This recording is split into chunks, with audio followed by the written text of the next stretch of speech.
Assalamualaikum warahmatullahi wabarakatuh. Selamat siang teman-teman. Semoga kita senantiasa dalam keadaan sehat walafiat tanpa kekurangan suatu hal apapun. Di sini kami akan menjelaskan materi kami mengenai aliran-aliran ilmu kalam klasik menurut pemikiran Al-Asy'ariyah dan Maturidiyah. Sebelumnya, perkenalkan dulu, saya Vicky Baraatul Ma'asirah sebagai pemateri pertama dan rekan saya Almas Filza sebagai pemateri kedua.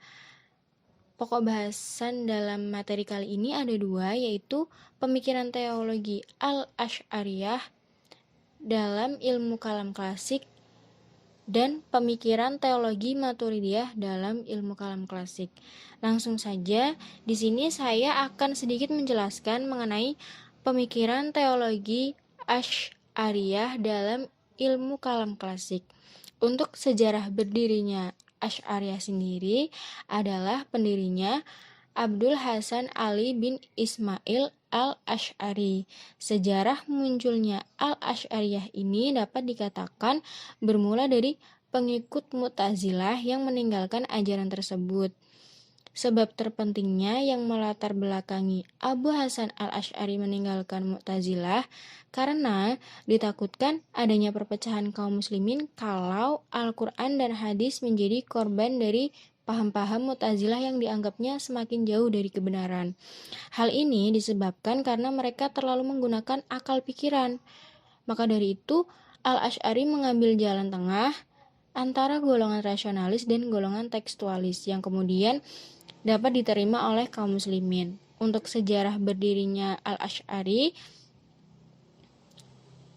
teologi yang mendorong Al-Asy'ari keluar dari Mu'tazilah terdapat banyak pendapat, di antaranya yang pertama ketidakpuasan Al-Asy'ari atas jawaban Al-Jubai berkaitan dengan keadilan Tuhan yang diukur menggunakan batas-batas akal manusia. Kemudian yang kedua, karena memperoleh petunjuk dari Nabi Muhammad SAW lewat mimpi, di mana Nabi Muhammad memerintahkan kepada Al-Asy'ari meninggalkan teologi rasionalistik dan kembali berpegang pada ajaran Al-Quran dan Sunnah Rasul. Pokok-pokok pemikiran Asy'ariyah yang pertama, Tuhan dan sifat-sifatnya.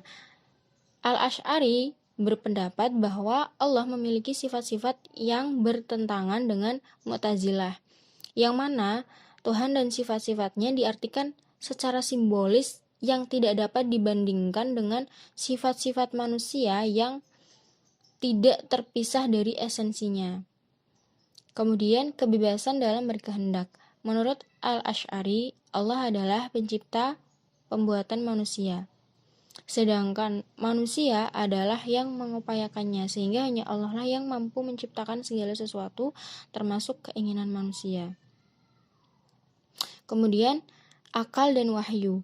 Seperti dalam menentukan baik dan buruk, Al-Asy'ari berpendapat bahwa baik dan buruk harus didasarkan dengan wahyu, sedangkan Mu'tazilah berpendapat harus berdasarkan pada akal. Kemudian qadimnya Al-Quran. Menurut Al-Asy'ari, Al-Quran terdiri dari kata-kata huruf, bunyi, namun hal itu tidak melekat pada esensi Allah dan tidak qadim. Kemudian melihat Allah. Al-Asy'ari sependapat dengan beberapa kelompok seperti Zahiriyah yang menyatakan bahwa Allah dapat dilihat di akhirat dan mempercayai bahwa Allah bersemayam di arsy. Kemudian keadilan. Pada dasarnya, Al-Asy'ari dan Mu'tazilah setuju bahwa Allah itu adil. Mereka hanya berbeda dalam cara pandang makna keadilan. Karena itu, Al-Asy'ari tidak sependapat dengan Mu'tazilah yang mengatakan Allah itu adil, sehingga ia harus menyiksa orang yang salah dan memberi pahala bagi orang yang baik. Padahal menurut Al-Asy'ari, Allah adalah pemilik mutlak yang dapat menentukan, bukan manusia. Yang terakhir, kedudukan orang berdosa. Al-Asy'ari berpendapat bahwa mukmin yang berbuat dosa besar adalah mukmin yang fasik, sebab iman tidak mungkin hilang karena dosa selain kufur. Kemudian yang selanjutnya akan dijelaskan oleh rekan saya. Untuk pembahasan selanjutnya yaitu pemikiran teologi Maturidiyah dalam ilmu kalam klasik. Poin pertama yaitu sejarah berdirinya Maturidiyah. Pendiri Maturidiyah yaitu Abu Mansur Muhammad bin Mahmud al-Maturidi. Ia lahir di Samarkand pada pertengahan kedua abad ke-9 Masehi dan meninggal pada 944 Masehi.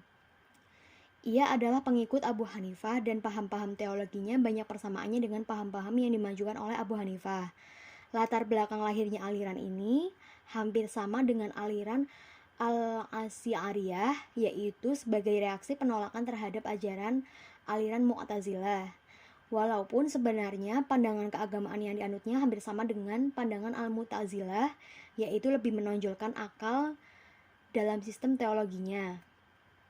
Kemudian ada pemikiran teologi Maturidiyah. Yang A. Mengenai Al-Quran. Al-Maturidi sependapat dengan Al-Asy'ari. Demikian juga dengan Abu Hanifah, bahwa kalam Allah adalah qadim.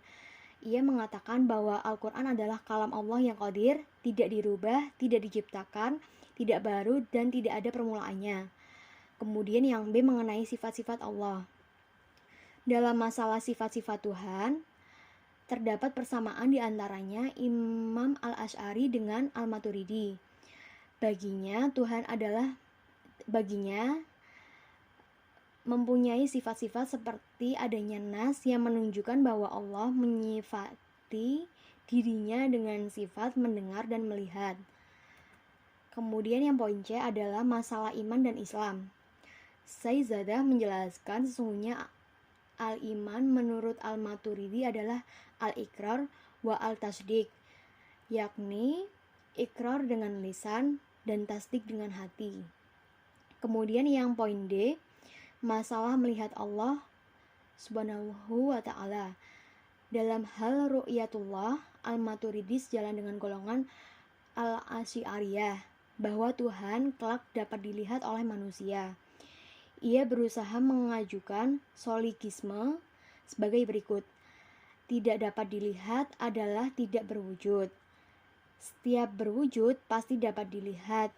Dan karena Tuhan berwujud, maka Tuhan pasti dapat dilihat. Sekian presentasi yang dapat disampaikan. Kurang lebihnya saya mohon maaf.